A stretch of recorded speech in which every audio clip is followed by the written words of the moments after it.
चलिए recording on हो जाए। तो असाइनमेंट नंबर 4 का कोई डेट नहीं है, कोई नंबर नहीं है, लेकिन बहरहाल ये एक बहुत इंपॉर्टेंट है जो लोग इस कोर्स से कुछ सीखना चाहते हैं। अभी तो नहीं पता चलेगा जब आप ग्रेजुएट होंगे और इंटरव्यू के लिए जाएंगे, और if anybody would like to apply for the business analyst, तो बहुत सारी टर्मिनोलॉजीज, बहुत सारी चीजें आपके काम आएंगी। तो अब क्या है, हम we are doing sort of a practical. Practical क्या है कि अगर आपने ऑनलाइन सिस्टम बनाना है, और जो स्टूडेंट सुन रहे हैं मेरी बात, ये मेरी टीम है और मैं उनको कहीं भेज रहा हूँ। कंपनी का नाम है टोटल सोल्यूशन। वहाँ जाके वो कुछ लोगों से मिलेंगे और रिक्वायरमेंट लेंगे। तो you are going through an exercise that you will go and meet certain people, जो हमारे लिए पॉसिबल नहीं है। तो जो मीटिंग का एक्सट्रैक्ट है वो यहाँ डॉक्यूमेंट में आ गया है। तो एज्यूम करिए कि you are going to a company and you are having 4 meetings. तो घंटे घंटे की एक मीटिंग है, उसमें आप बहुत सारे सवालात किए होंगे। उस एक्सरसाइज से हम नहीं गुजर पाएंगे, ठीक है, लेकिन उसका एक्सट्रैक्ट हमारे पास है। ये डॉक्यूमेंट क्या है, उसका एक्सट्रैक्ट है कि क्या बातें हुई थी, प्रोजेक्ट का ऑब्जेक्ट क्या था। तो it has all the detail, ठीक है।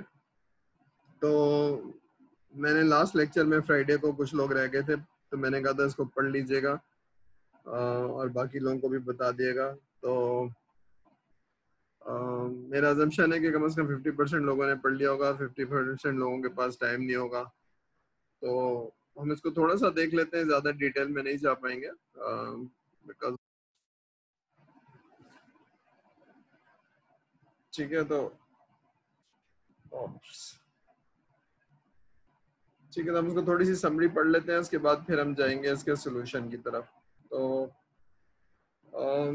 एक्सरसाइज ये है कि एक कंपनी ने आपको बोला है कि हमको एक ऑनलाइन एग्जामिनेशन सिस्टम बनाना है। तो एग्जामिनेशन सिस्टम इसलिए बनाया, सिलेक्ट किया गया कि बहुत सारे लोगों को इसका कॉन्सेप्ट है कि एग्जाम क्या होता है, कोर्स होता है, उसमें सवालात होते हैं, और ऑनलाइन क्या होता है। ऑनलाइन ये होगा कि सवालात होंगे और हम रजिस्टर होंगे और पैसे देंगे और एग्जाम दे देंगे।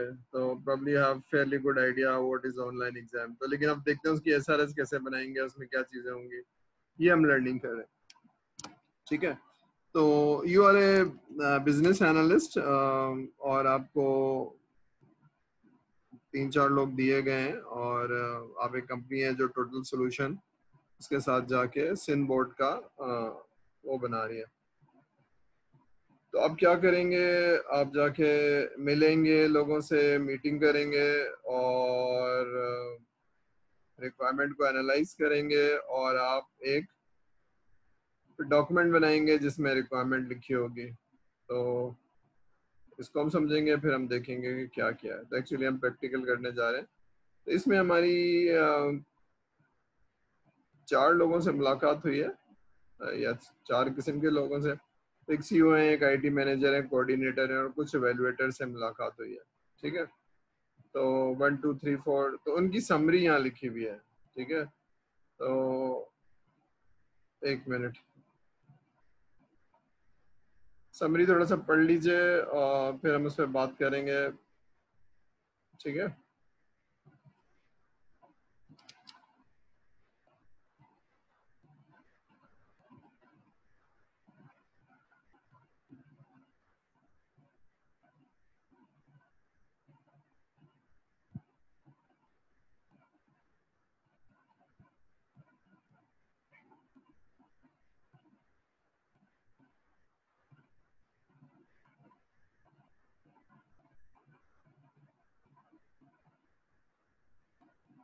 ठीक है,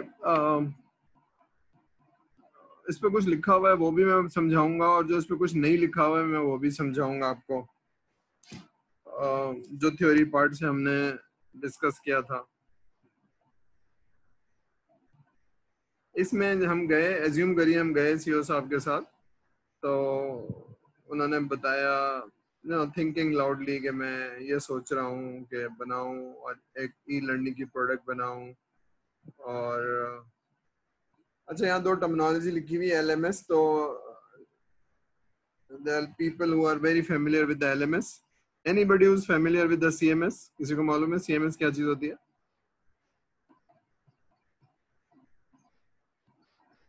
मालूम है किसी को? LMS क्या चीज होती है? लर्निंग मैनेजमेंट सिस्टम जी sir, learning management system what LMS। Is CMS? चलिए बहरहाल सही कहा आपने, LMS जो है लर्निंग मैनेजमेंट सिस्टम है, और CMS कुछ नहीं है, वो कैंपस मैनेजमेंट सिस्टम है। एक्चुअली यूनिवर्सिटी के कैंपस को कैंपस कहा जाता है, तो campus management system is same as LMS। तो अब ये सिस्टम बनाना है, और इसमें अपना थिंकिंग लाउड कर रहे हैं। उन्होंने कहा कि जी हम एक फ्रंट एंड पोर्टल बनाएंगे जिसमें स्टूडेंट्स लॉग इन होंगे, रजिस्टर होंगे और एग्जाम देंगे। तो ये तो एक फ्रंट एंड हो गया, लेकिन एग्जाम आएगा कहाँ से, एग्जाम के क्वेश्चन कहाँ से होंगे और उसके रिजल्ट कैसे होंगे, तो एक पूरा इंजन बनेगा। तो इंजन को हम कह रहे हैं बैक एंड, और जहाँ पर क्वेश्चंस होंगे, जहाँ पर ठीक है, और उस पर कुछ रूल्स अप्लाई होंगे, जाहिर सी बात है चेक करने को रूल कह रहे हैं और बहुत सारे रूल्स अप्लाई होंगे। तो दैट इज कॉल्ड इंजन, ठीक है। तो उससे वो एवेलुएट होगा, रिजल्ट आएगा। तो ये उन्होंने बता दिया है, लेकिन यहाँ पर कुछ चीजें नहीं लिखी हुई हैं, वो मैं समझाता हूँ। कि मैंने कहा था कि जब भी आप रिक्वायरमेंट लेने जाएंगे तो there are approximately 3 kind of customers. एक टॉप मैनेजमेंट होगी, एक मिडिल होगी, और एक वो लोग होंगे जो कीबोर्ड इस्तेमाल करते हैं। कीबोर्ड जो लोग इस्तेमाल करते हैं will give you the more detail requirement, ऐसा होगा, ये एंटर करने से ये होगा। उनसे जो ऊपर के लोग हैं, ये मैं अभी ऑनलाइन एग्जाम की सिस्टम की बात नहीं कर रहा हूँ, लेकिन बहरहाल अगर आपको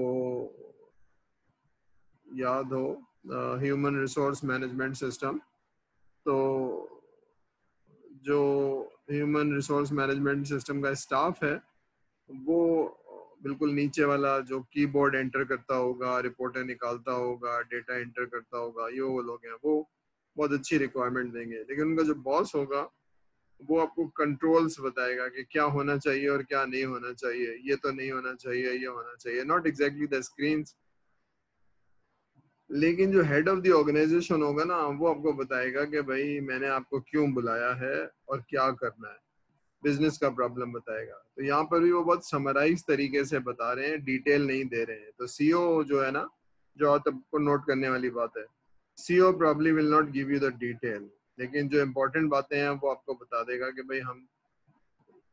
फिर आप ये भी देखेंगे कि जो नीचे वाले लोग हैं वो फिर आपको ये नहीं बताएंगे कि जी हमें ई लर्निंग की प्रोडक्ट बनानी चाहिए और हमें ये करना चाहिए। तो try understand that there are different stakeholders at a different state, different level of the organization, और इनका थिंकिंग स्टाइल बिल्कुल मुख्तलिफ होगा। तो you need to understand people, ठीक है। तो ये बहुत डिटेल नहीं बताएंगे और इनसे पूछना भी नहीं चाहिए आपको, ठीक है। बस इन्होंने बता दिया देखो ये मैं इस तरह के बिजनेस में जा रहा हूँ और ये हमें रेवेन्यू बना के देगा। Is talking in terms of business, ठीक है।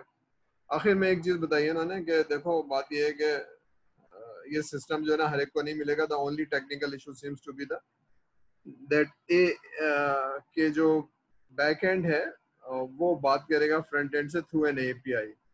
तो ये बनाना बहुत जरूरी है, और ये एक क्रिटिकल माउस को कुछ हो गया, ठीक है। तो ये एक बात उन्होंने बताई है। तो बहरहाल एक सिस्टम बनाना है, तो उसको जरा मोर डिटेल में देख लेते हैं। मैं बाकी डिटेल में नहीं जा रहा हूँ। फिर उन्होंने कहा कुछ ज्यादा डिटेल चाहिए तो आप हमारे आईटी मैनेजर से मिलना है, तो फिर आप दूसरे दिन या उसी दिन आईटी मैनेजर से मिल लिए।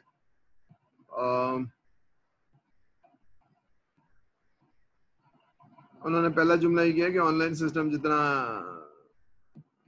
हमारे सीईओ ने बताया इतना सिंपल नहीं है, इसमें चीजें होंगी, ज़ाहिर सी बात है सिस्टम में चीजें तो होंगी। तो पहली चीज उन्होंने बताया बैक एंड चाहिए, फ्रंट एंड चाहिए, लेकिन उसके अलावा एक बैक एंड के अंदर यूजर मैनेजमेंट सिस्टम चाहिए कि हमारे पास प्रिविलेज हो, हम स्टूडेंट्स क्रिएट करेंगे, हम टीचर्स क्रिएट करेंगे, हम एवेलुएटर्स क्रिएट करेंगे, और एडमिन तो होगा ही होगा। तो ये उन्होंने बताया। तो फिर उसकी डिटेल हम नीचे देखेंगे। तो ये उन्होंने बताया कि देयर आर डिफरेंट रोल्स। तो ट्राई अंडरस्टैंड के मैनेजर के सीईओ के बाद फिर आपकी आईटी मैनेजर की मीटिंग हो रही है और वो आपको बता रहे हैं तो अजम्पशन ये है कि आप सवाल तैयार करके गए होंगे, पूछा होगा, जो कुछ बताया है वो यहाँ लिख लिया आपने, तो इसकी डिटेल जितनी पढ़ेंगे उतना अच्छा आप एसआरएस बना पाएंगे। तो डिफरेंट रोल हैं, एवेलुएटर्स हैं, टीचर्स हैं। मैं येलो इसलिए करूँगा, वो बोर्ड नहीं है, मैं सिर्फ हाईलाइट इसलिए करूँगी आपको नज़र आ जाए। ठीक है, तो टीचर्स हैं, एवेलुएटर्स हैं, ठीक है, और इनकी डिफरेंट प्रिविलेजेस हैं। ठीक है, एवेलुएटर्स जो है वो सवालात बनाएंगे, टीचर जो है वो टाइम डिफाइन करेंगे और उनका नंबर्स देंगे जो भी है। then they need to have a full backup back end system। ठीक है, तो बैक एंड सिस्टम में क्वेश्चन आंसर तैयार होंगे।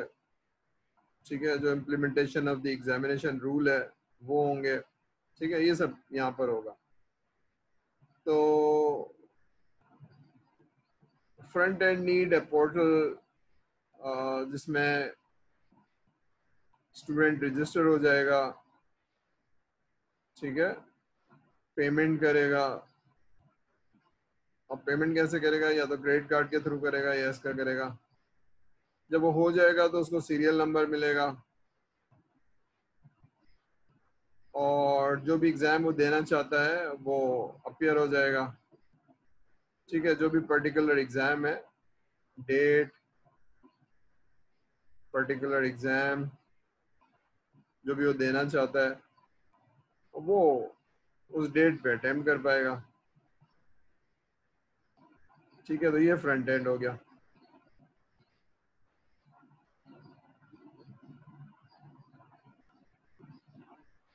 ठीक है, सॉरी सॉरी मेरा माउस थोड़ा सा गड़बड़ कर रहा है। ठीक है, अब ये एक्चुअली मीटिंग हो रही है, इसमें आप पूछते जा रहे हैं, वो बताता जा रहा है। Once the time for the exam is over, system should end। जैसे आपका भी होता है, सिस्टम शुड एंड और फिर evaluate your performance, जो भी आपके करेक्ट आंसर उनसे मार्क करके सारा कुछ कर दे। एक तो ये स्टूडेंट्स को बताएगा, दूसरा ये आपको रिकॉर्ड में भी पोस्ट करना है। ठीक है ना, तो after evaluating the whole exam the system should need to post same जो रिकॉर्ड है, सीरियल नंबर, स्टूडेंट, सारा कुछ कहाँ करना है, ये उसके रिकॉर्ड में भी करना है, किसके, सिंध बोर्ड के। ठीक है, तो कम्युनिकेटिंग थ्रू एपीआई, अब ये एक थोड़ा सा इशू है, उन्होंने कहा कि अभी तक हुआ नहीं है, बहरहाल ये करना है और ये एक बहुत क्रिटिकल मसला है, अगर ये नहीं हुआ तो फिर हम क्वालिफाई नहीं कर पाएंगे। ठीक है, तो ये है, so you will need to do some research and maybe some research code test demonstrate that ये आप कर सकते हैं कि नहीं कर सकते हैं। ठीक है, फिर उन्होंने सजेशन दी है, मोर एवर आप, हमारा ये ख्याल है कि आपको ये कर लेना चाहिए, बैक एंड से क्वेश्चन आंसर है सारा कुछ, और इन्होंने अपना बताया। ठीक है, और सीईओ ने क्या बताया था कि जनाब पहले आप प्रूफ ऑफ कॉन्सेप्ट कर लेंगे। ठीक है, अच्छा ये पढ़िए, लिखा हुआ है, another aspect which is required by the SIN board is that system should be reliable, should always be available for the students। ये इसका क्या मतलब है, ये क्या चीज है, कोई बताएगा ये क्या चीज है? ये दो चीजें इन्होंने बोली है, व्हाट इज दिस, इसको क्या बोलते हैं, कोई बताएगा स्टूडेंट के क्या चीज है ये?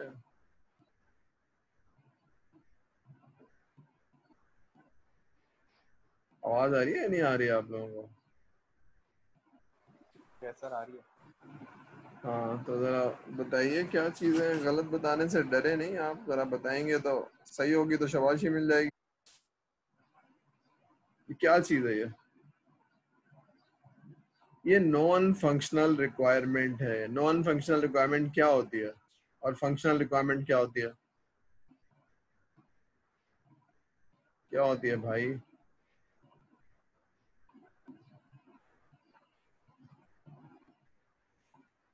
चलिए, जब आप लोग बताते नहीं है तो इंतहाई तकलीफ होती है कि सर ने शायद कुछ पढ़ाया ही नहीं है, अभी 4.5 महीने से ना कुछ पढ़ाया नहीं है, या तो आपको डाइजेस्ट नहीं हो रहा है या मैं समझा नहीं पाया। बारह, फंक्शनल रिक्वायरमेंट जो सॉफ्टवेयर में फीचर्स, फंक्शनैलिटी चाहिए, वो फंक्शनल रिक्वायरमेंट है, लेकिन रिस्पॉन्स टाइम या परफॉर्मेंस या अवेलेबिलिटी जो फंक्शन से कोई ताल्लुक नहीं है वो नॉन फंक्शनल कहलाती है।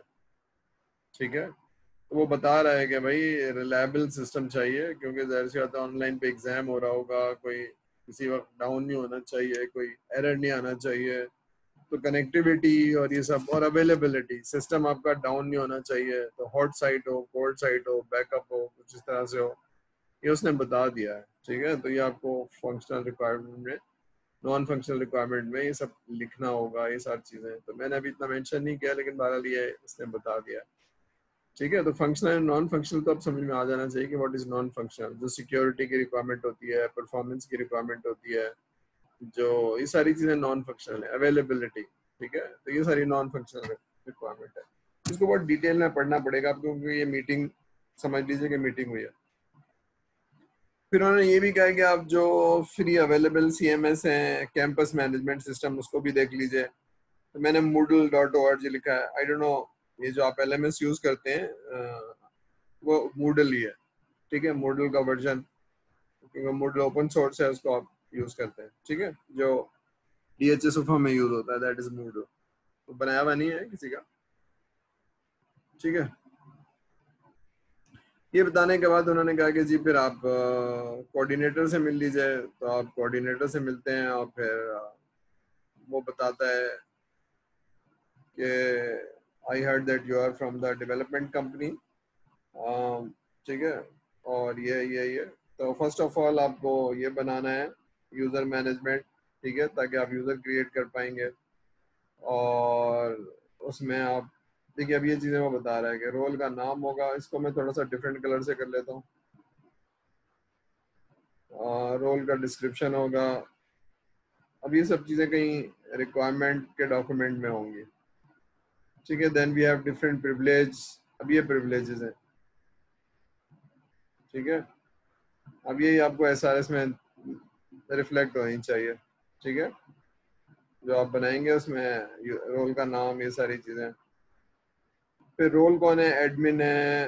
कहाँ गया रोल, कहीं नीचे लिखा होगा। ठीक है, ये ऐड डिलीट कर सकता है। टीचर क्या कर सकता है, टीचर जो है सिर्फ ऐड कर सकता है। अब ये प्रिविलेजेस लिखे हुए। ठीक है ना, तो ये और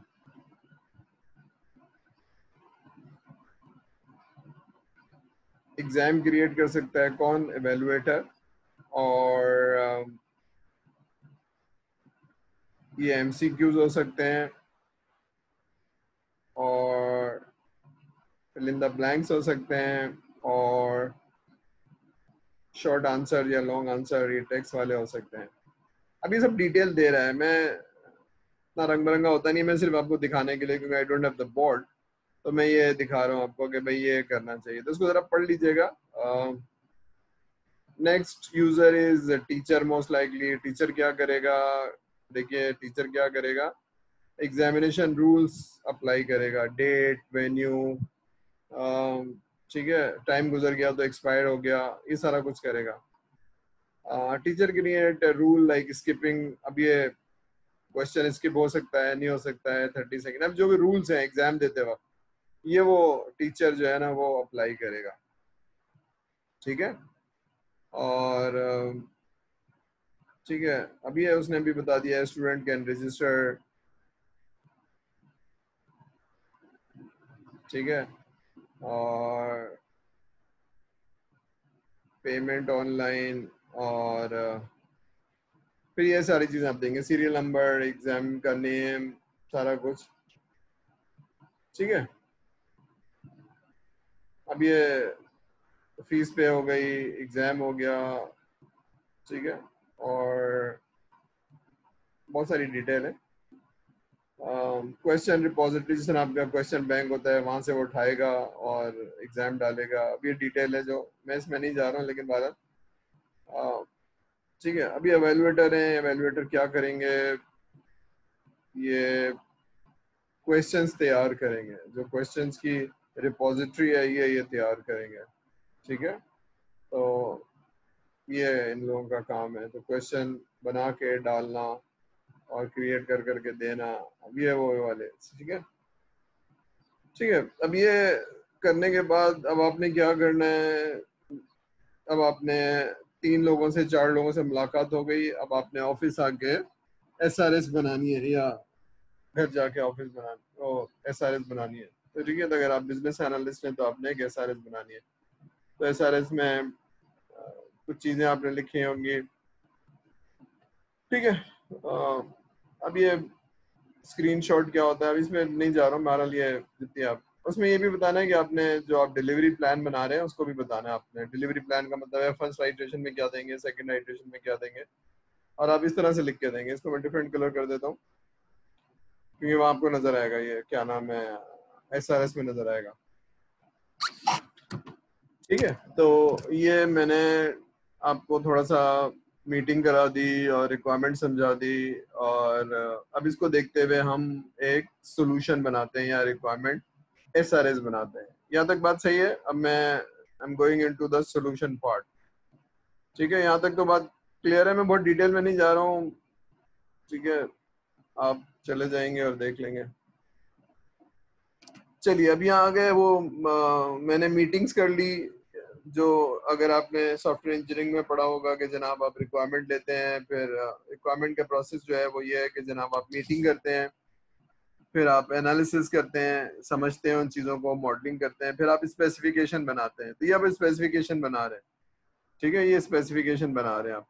अब ये स्पेसिफिकेशन ऐसी नहीं बनती है, इसका एक टेम्पलेट होता है, ठीक है। जो भी ऑर्गेनाइजेशन है उसका एक खास टेम्पलेट होता है, उसको आप फॉलो करते हैं, ठीक है। तो वो टेम्पलेट क्या है, वो हमने IEEE का पढ़ लिया था शुरू में 1-2 महीने पहले, और फिर हमें DHS UFA की तरफ से एक टेम्पलेट या 2 टेम्पलेट मिले, एक SRS का और एक डिजाइन डॉक्यूमेंट का। तो चाहे तो IEEE वाला फॉलो कर लें या फिर आप ये वाला फॉलो कर लें, भारत, ठीक है। ये हम बना रहे हैं, क्या बना रहे हैं, हम ये बना रहे हैं जनाब ऑनलाइन एग्जामिनेशन सिस्टम, ठीक है। तो आपका नाम हो गया, ये डिटेल हो गई, टेबल ऑफ कंटेंट। अच्छा, कुछ लोग इसको मिस कर देते हैं, डॉक्यूमेंट रिवीजन हिस्ट्री, ये एक बहुत इंपॉर्टेंट पार्ट है इसका। तो बहुत ही एक ही दफा में लिखा है कि BA ने बनाया और फिर QA ने देखा और पहली दफा में अप्रूव हो गए सारे, फिर कोऑर्डिनेटर ने देख लिया, वो भी अप्रूव हो गया। हालांकि ऐसी दफा होता नहीं है। This is a very important part of the document. अगर आप किसी सॉफ्टवेयर हाउस में हैं तो टू एंड फ्रो होता है, 2 दफा 3 दफा, लेकिन अगर ज्यादा दफा हो रहा है तो इसका मतलब है क्वेश्चन मार्क है BA, कि BA जो है ना वो सीरियसली अपने काम को नहीं कर रहा है, और जब भी उसमें एरर आ रहे हैं और वो दोबारा दोबारा वापस जा रहा है।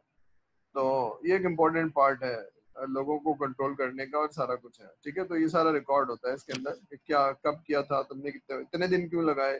फॉर एग्जाम्पल BA ने दे दिया था और SQA ने 3 दिन लगाए, 4 दिन लगाए, तो सवाल होगा SQA से। अगर SQA ने आपको दे दिया था तो फिर आपने इतने दिन क्यों लगाए। अभी सारी चीजें which is a control part, ठीक है, सॉफ्टवेयर हाउस में।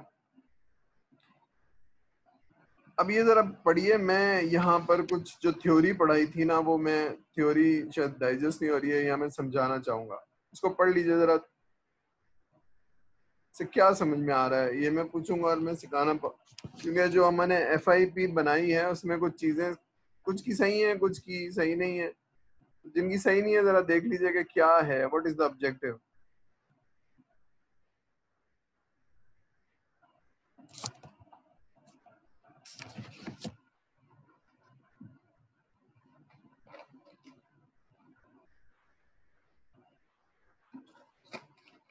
अब ये हम डॉक्यूमेंट भी पढ़ेंगे, थोड़ी सी थ्योरी को भी रिवाइज करेंगे। So what is the purpose of the document, या SRS ये क्यों बना रहे हैं भाई? इसलिए बना रहे हैं कि जो ऑनलाइन एग्जामिनेशन की फंक्शनैलिटी चाहिए वो इसमें लिखेंगे। ये बात तो सही हो गई। तो पहली लाइन तो ये हो गई, फर्स्ट 2 लाइंस। लेकिन डॉक्यूमेंट स्टेक होल्डर के जो व्यूज हैं और टेक एग्रीमेंट, ये नंबर 2 हो गई। एग्रीमेंट कैसे होगा? एग्रीमेंट ऐसे होगा, अच्छा ध्यान में रखिए, आप BA हैं और आप जो है वो रिक्वायरमेंट ले रहे हैं बिजनेस से, लेफ्ट साइड पे आपकी बिजनेस है, डॉक्यूमेंट ले रहे हैं और बनाएंगे और इनसे अप्रूव करवाएंगे, और फिर जब ये अप्रूव हो जाएगा तो उठा के आप डेवलपमेंट टीम को देंगे, ठीक है। ये जहन में आ रही है बात? तो अभी हम इनसे मीटिंग कर रहे हैं और मीटिंग करने के बाद ये डॉक्यूमेंट बनाया है और उनको दिखाएंगे और उनसे एग्रीमेंट लेंगे कि भाई यही कहा था ना आपने, तो ये सेकंड पार्ट है इसका। तो ये डॉक्यूमेंट बना के, क्योंकि वो वाला जो डॉक्यूमेंट था वो बस जो भी उन्होंने बताया था वो लिख ली थी, मिनट्स थे समझ लीजिए वो। लेकिन अब इसको हम स्ट्रक्चर फॉर्मेट में बना के दे रहे हैं, जो कि हमें IEEE ने सिखाया है या हमने रिक्वायरमेंट इंजीनियरिंग में सीखा है कि जनाब इस तरह का स्ट्रक्चर फॉलो होना चाहिए या इस तरह का टेम्पलेट फॉलो होना चाहिए। ठीक है, तो सेकंड पैराग्राफ क्या है, this SRS will provide a proposed timelines and features included. अब ये जो थर्ड पार्ट है, फीचर्स इंक्लूडेड इन 3 रिलीजेस। अब ये 3 रिलीज का मतलब है पहला क्या देंगे, सेकंड क्या देंगे, थर्ड क्या देंगे। तो ये आपको 3 रिलीजेस है, रोड मैप है फंक्शनैलिटीज का। सारी फंक्शनैलिटी एक दफा में नहीं मिलेगी, इसको भी हम देखेंगे। अच्छा, येलो कलर में लिखा हुआ है, मैं पूरा जुमला पढ़ लेता हूँ। द डॉक्यूमेंट, जो आखिरी जुमला है, the document will ensure that they have reviewed the requirements and no wrong expectations from the features available in the solution. इस जुमले से क्या समझ में आ रहा है आप लोगों को? किसी को समझ में आ रहा है ये क्या कह रहा है? ये कैसे होगा? अस्सलाम वालेकुम सर। सर इसमें बेसिकली बताया जा रहा है कि जो आपका क्लाइंट है उसने SRS रीड कर लिया है, और सर उसके अलावा सर इसके आउट ऑफ द स्कोप जो है ना वो कोई तवक्कुआत नहीं रखेगा फीचर्स के जुमरे में, अब जो सोल्यूशन में आप जो प्रोवाइड कर रहे होंगे। सही, सही है, बिल्कुल सही है। जो इसमें लिखा हुआ है वो मिलेगा, उसके अलावा कुछ नहीं मिलेगा। कोई और आपके जहन में था या कुछ था? अभी कस्टमर को से पूछ रहे हैं, डॉक्यूमेंट बना रहे हैं और उसको दिखा रहे हैं। अब ये क्या कर रहे हैं, जरा मैं इसको रिलेट करता हूँ किसी और चीज से, फिर आपको समझ में आएगा। अभी जरा सॉफ्टवेयर को अलग करते हैं। मैं एक दर्जी के पास गया कि मुझे सूट सिलवाना है, ठीक है।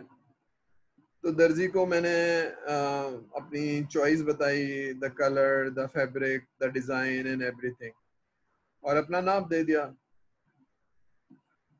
लेकिन जब मैं वापस आने लगा तो दर्जी ने कहा, सर रुकिए, ये रिक्वायरमेंट आपकी रजिस्टर में लिख लिया, जरा देख लीजिए। आपने ये वाला फैब्रिक का है, आपने ये वाले डिजाइन कही है, आपने ये वाला फलानी चीज कही है, देख लीजिए मैंने कोई चीज गलत तो नहीं लिखी है, आपकी मेजरमेंट सही है, और आपको बस इसी रंग का, इसी डिजाइन का ये वाला सूट मिलेगा। अब ये दर्जी वेरीफाई क्यों करवा रहा है? जी कोई बताएगा, दर्जी वेरीफाई क्यों करा रहा है before I leave the shop? ताकि कस्टमर बाद में क्लेम ना करे जब चीज बन जाए। हाँ, कोई गलत फहमी ना रहे भाई आपको कि आपने क्या कहा था, क्या नहीं कहा था, मेरे पास कुछ मैंने सही सुना था, नहीं सुना था। Before you leave you should know कि क्या मिलेगा।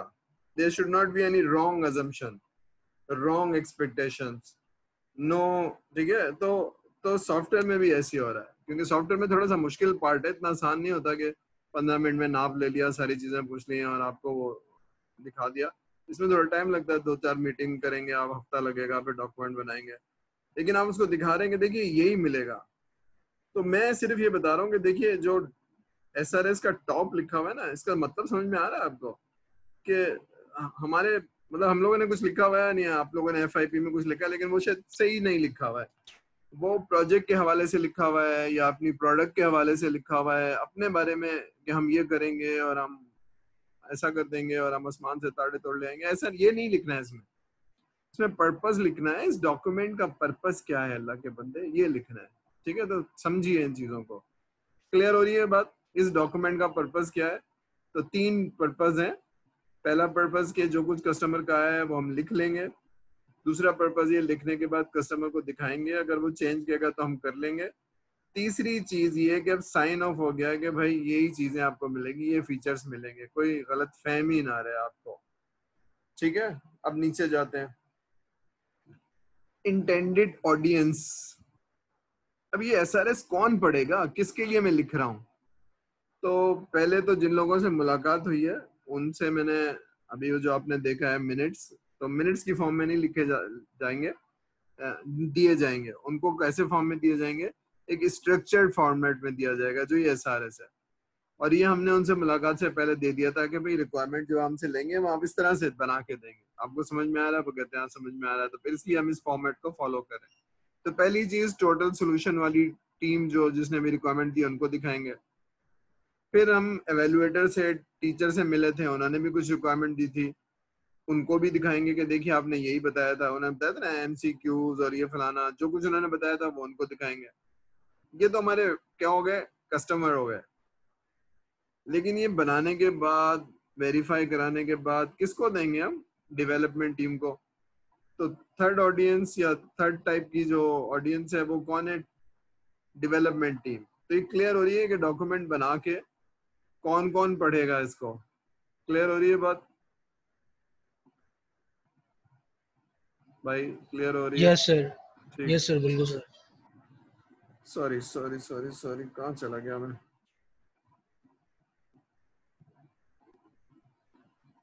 अच्छा, प्रोडक्ट स्कोप करने से पहले थोड़ा समझते हैं प्रोडक्ट स्कोप होता क्या है। प्रोडक्ट स्कोप की डेफिनेशन ये है कि इस प्रोजेक्ट को करने के बाद या प्रोजेक्ट स्कोप करने के बाद आप क्या डिलीवर करेंगे और क्या नहीं डिलीवर करेंगे। What is in the scope and what is out of the scope. तो क्या डिलीवर करेंगे, ठीक है। तो डिलीवर करने से पहले हम समझते हैं कि मेन सिस्टम क्या है, और फिर हम उसकी एक बिग पिक्चर बनाते हैं। हम कहते हैं भाई यही है सिस्टम, क्योंकि हम वेरीफाई करवा रहे हैं ना, जो कुछ उन्होंने बताया वो हम लिख देते हैं कि भाई देखिए आपने जो बताया वो ये है। तो जो मुझे बहुत सारे लोगों ने बताया तो मेरी समझ में ये आया, तो मैंने लिख दिया और मैं उनसे वेरीफाई करा रहा हूँ कि देखिए आपका जो ऑनलाइन सिस्टम एग्जाम का है उसका मेन जो कस्टमर है वो स्टूडेंट है, और स्टूडेंट रजिस्टर करेगा, एग्जाम सेलेक्ट करेगा, और अच्छा 2 दफा लिख दिया सेलेक्ट एग्जाम, शायद फीस पे करेगा, फीस पे करेगा, रजिस्टर करेगा, फीस पे करेगा, एग्जाम सेलेक्ट करेगा और एग्जाम दे देगा। अब ये देगा तो इसके सवालात कहाँ से आएंगे? सवालात यहाँ से आते हैं, क्रिएट एंड ऐड क्वेश्चन, ये वाला पार्ट होता है क्रिएट एग्जाम। लेकिन इसकी डेट और इसकी रूल्स ये सब यहाँ से डिफाइन हो रहे हैं टीचर से या जो भी आप कह रहे हैं। लेकिन ये रिजल्ट जो है वो खाली वेबसाइट पे नहीं होता है, ये पुश होता है सिंध गवर्नमेंट की या सिंध बोर्ड की डेटाबेस में। तो ये कनेक्टिविटी है, ये फ्रंट एंड हो गया, बैक एंड है। तो मैं कहता हूँ जी सिस्टम सही समझ में। अभी एडमिन को छोड़ देते हैं, एडमिन तो यूजर क्रिएट करेगा ना, ये वाला यूजर क्रिएट करेगा, ये करेगा, ये करेगा, इनकी प्रिविलेजेस डिफाइन। ये एडमिनिस्ट्रेशन है ना, सॉफ्टवेयर की एडमिनिस्ट्रेशन है, कौन चलाएगा कौन नहीं चलाएगा, ठीक है। तो हमने घर बनाया तो चाबी किसके पास होगी किसके पास नहीं होगी, तो एडमिन तो यही काम करेगा ना, इसका फंक्शनैलिटी से कोई इतना ताल्लुक नहीं है। और यहाँ तक बात समझ में आई? अब ये हम ये चीजें देंगे आपको। अब इससे मुझे थोड़ा सा ड्राइव होगा कि क्या देना है, ऑनलाइन सिस्टम देना है और फिर सिंध बोर्ड का एक सिस्टम मैंने देना है जो, ठीक है। तो यहाँ तक बात समझ में आ रही है? क्या करना है, ठीक है। तो हम यहाँ कह रहे हैं जनाब ये देखिए हमने कुछ बातें बताई कि ऑनलाइन सिस्टम में क्या होगा। एक तो पोर्टल होगा जिसको हम फ्रंट एंड कह रहे हैं, ठीक है। और एक कनेक्टिविटी होगी जो सिंध बोर्ड की होगी, अब उसको मैं बैक एंड कह रहा हूँ, ठीक है। तो ये दो होंगे। अब उसके अंदर क्या होगा फिर मैं जरा डिटेल में आपको बता दूंगा क्या होगा और क्या नहीं होगा, ठीक है। तो ये हम ये जो चीज देखेंगे ये यहाँ पर देखेंगे सेक्शन 4 में। याद है आपको जो हमने देखा था कि भाई क्या होगा क्या नहीं होगा, वो यहाँ पर होगा। तो अभी हम इस पे आएंगे, अभी हम, ठीक है।